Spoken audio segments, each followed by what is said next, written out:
Buenas tardes, en este video se hablará cuáles son los pasos y cuidados que se deben tener en cuenta el profesional de enfermería en el trabajo de parto y parto.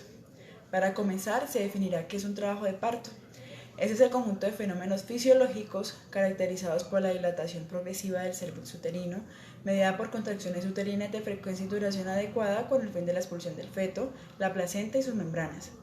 El objetivo principal de este cuidado es ofrecer una atención oportuna y eficaz a la madre durante el trabajo de parto, con condiciones que garanticen un proceso óptimo de trabajo, parto y alumbramiento, disminuyendo los riesgos para la madre y el recién nacido, por medio de las pautas de manejo para la atención del parto. En cada una de las etapas, a través de esta identificación de riesgos, se previenen las complicaciones y cuidados básicos de la madre y el recién nacido en el periodo perinatal. Con todo esto se pretende brindar un acompañamiento a la gestante y su familia, disminuir la tasa de morbimortalidad materna y perinatal, reducir y controlar complicaciones del proceso de parto, prevenir la hemorragia posparto y otras complicaciones asociadas. ¿Quiénes están involucrados en este parto y cuidado? Son los profesionales de enfermería, profesionales de medicina y obstetricia, auxiliares de enfermería. Cabe recalcar que los enfermeros tienen que tener una atención específica en ginecología. ¿Cuáles son las indicaciones para la atención? Primero, se debe incentivar la confianza entre la paciente y el personal de enfermería, brindando la información indicada sobre el procedimiento a realizar y los cambios que tendrá luego del parto. No se debe exigir de ninguna manera posición de rutina en el primer periodo de parto. La deambulación puede ser permitida durante el trabajo de parto en su fase inicial si las membranas se encuentran íntegras. Referente a los signos vitales maternos y fetales, durante la primera etapa del parto, se recomienda revisar la frecuencia de las contracciones, revisar la frecuencia cardíaca fetal, revisar cada 2 horas el pulso de la materna y la frecuencia respiratoria. Comprobar regularmente la frecuencia de vaciado de la vejiga. La técnica de la episiotomía, en el momento del parto, debe ser preferentemente el medio lateral, no la episiotomía mediana porque aumenta el riesgo de desgarros grado 3 y grado 4. Sin embargo, esta puede realizar teniendo en cuenta la experiencia del médico en el procedimiento. Para evitar posibles complicaciones, se debe hacer la historia clínica completa y revisión de los paraclínicos realizados durante su control prenatal. Si no se ha realizado ningún orden durante el primer trimestre o un examen. Se realiza anamnesis, que tiene identificación, motivo de consulta, fecha probable de parto, inicio de contracciones, percepción de movimientos fetales, expulsión de tapón mucoso, ruptura de membranas y sangrado. Se indaga la presencia o ausencia de síntomas premonitorios de la preeclampsia, los cuales son cefalea, visión borrosa, tinnitus, fosfenos, vómitos en el tercer trimestre, los antecedentes patológicos, quirúrgicos, ginecológicos, obstétricos, farmacológicos, familiares. Revisar por sistemas, evaluar factores de riesgo, condiciones patológicas, examen físico de la materna, valoración del estado nutricional, signos vitales, examen completo de sistemas, valoración del estado mental, valoración obstétrica que incluye la frecuencia e intensidad de la actividad uterina, la posición y situación y situación del feto por mediante maneras de Leopold, frecuencia cardíaca fetal, altura uterina y tamaño del feto.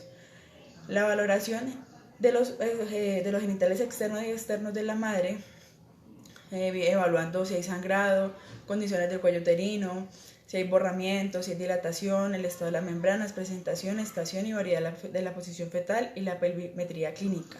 Se recomienda que en condiciones normales la exploración vaginal se realice cada 2 horas. Solo realizar exploraciones vaginales antes de las 2 horas en mujeres con alteraciones del proceso de parto o según criterio médico ante la sospecha de complicaciones fetales o si la mujer manifiesta sensación de pujo.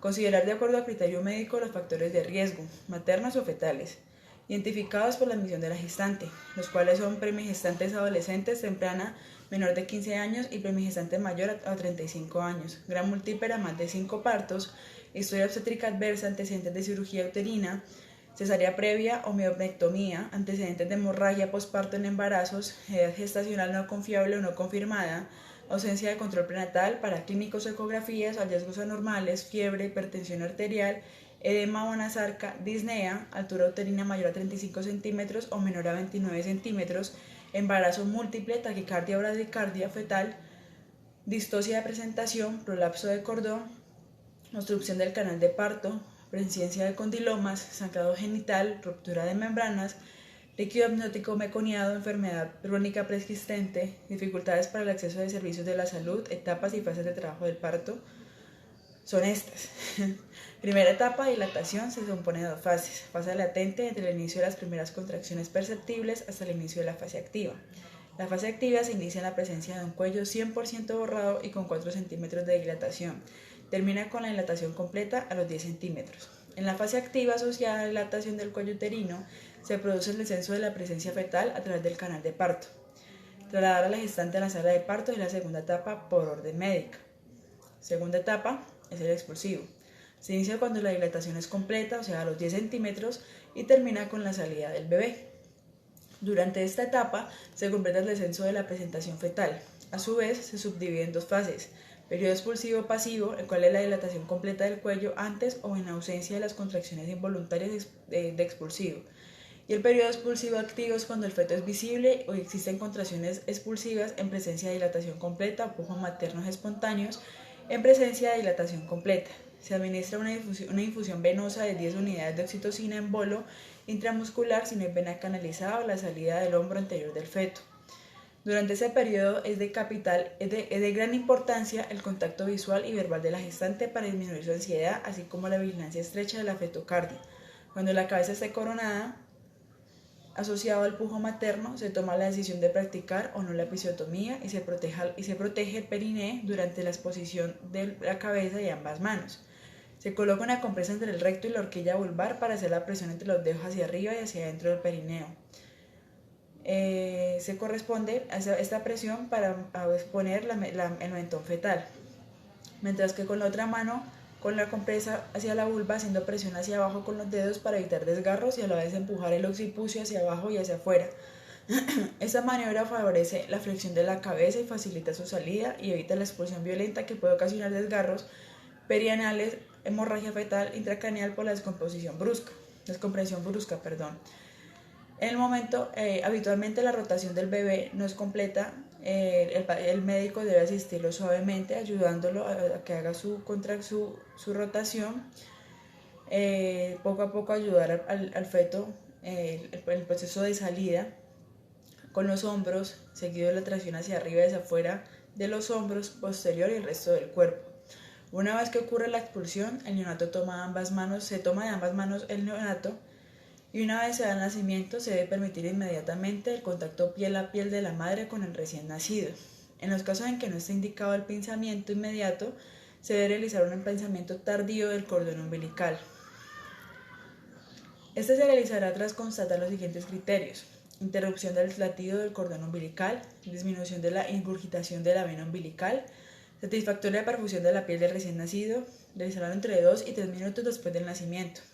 Por otro lado, se adoptan las siguientes indicaciones para pinzamiento inmediato, los cuales son: desprendimiento de placenta previa, ruptura uterina, desgarro de cordón, paro cardíaco materno, y esto se debe inspeccionar el cordón umbilical, el número de vasos, que son 2 arterias y una vena, la longitud del cordón, que es entre 30 a 60 centímetros, ausencia de presencia de nudos, descenso del fondo uterino, signos del pescador, que es la tracción del leve del cordón para valorar el descenso de fondo uterino si no ha ocurrido el desprendimiento, signo del pistón, que es tracción cefálica del segmento para valorar el ascenso del cordón cuando no ha ocurrido el desprendimiento, revisar y evaluar la placenta, cara fetal, verificando el sitio de inserción del cordón umbilical, central, marginal y velamentoso, verificar trayectoria de los vasos sanguíneos hacia la periferia, también valorar la cara materna, revisando que los cordinenses estén presentes todos, explorar la vagina, en caso de desgarros o todo, hacer episiorrafia,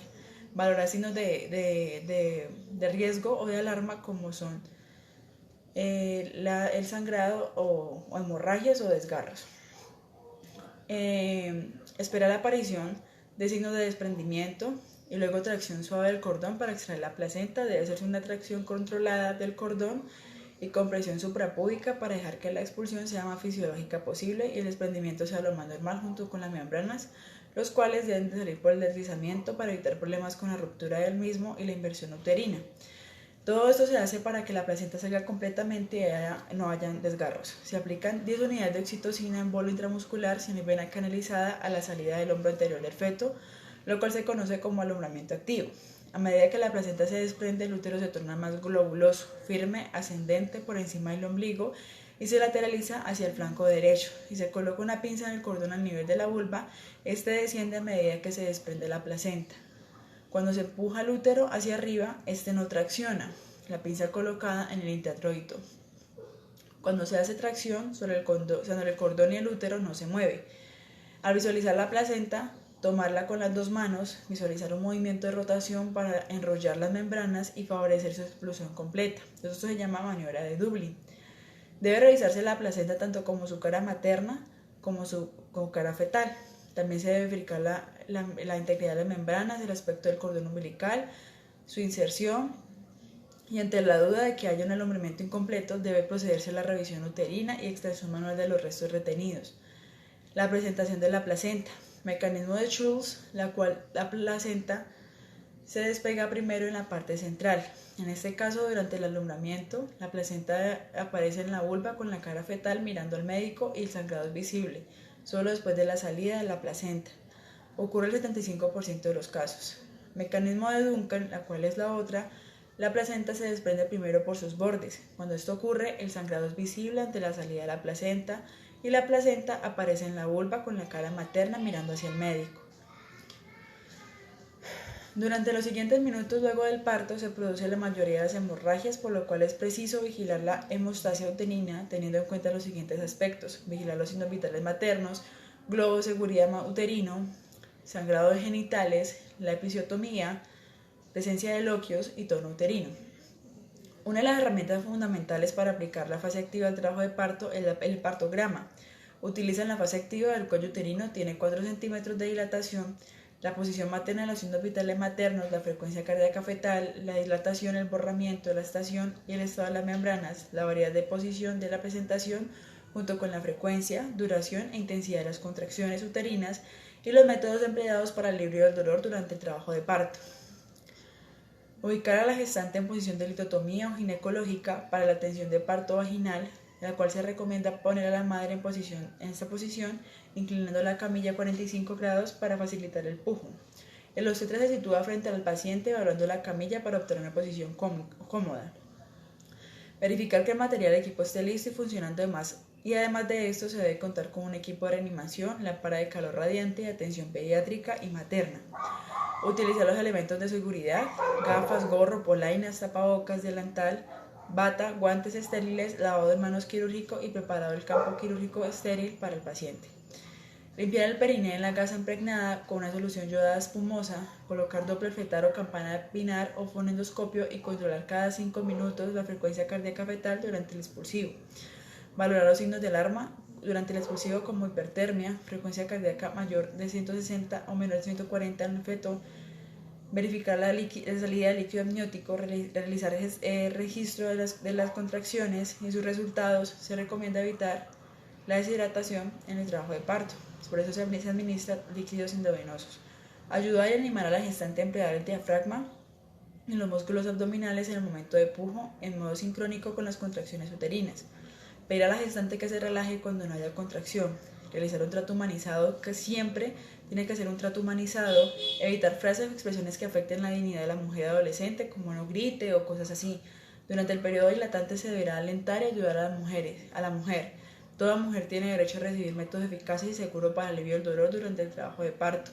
Se le debe proveer a la materna métodos adecuados para el alivio del dolor. Las contraindicaciones de la analgesia neuroaxial durante el trabajo del parto son: rechazo de la madre, coagulopatía, infección local o sistémica, hipovolemia no corregida.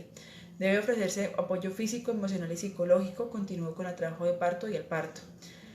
Se debe hacer este apoyo emocional en caso tal de que pueda apoyarla a la familia. Este apoyo se debe incluir presencia continua, brindado bienestar y apoyo positivo, buen estímulo positivo. Tomar signos vitales siempre a la madre, en cada hora, frecuencia cardíaca, tensión arterial, frecuencia respiratoria. Por último, trasladar a la madre a sala de puerperio, incentivar el inicio de la lactancia materna temprana, explicar la técnica de amamantamiento y la importancia de establecer contacto visual durante esta con su bebé, vigilar los signos vitales del recién nacido, dejar limpia y seca el área genital, restablecer nutrición con líquidos ligeros y una dieta a tolerancia. Diligenciar de manera completa y clara, legible y sin enmendaduras, sin tachones, los registros de la historia clínica, registros de atención del parto, registro de nacido vivo, certificado de recién nacido vivo y las correspondientes órdenes médicas que se le pueden brindar a la madre.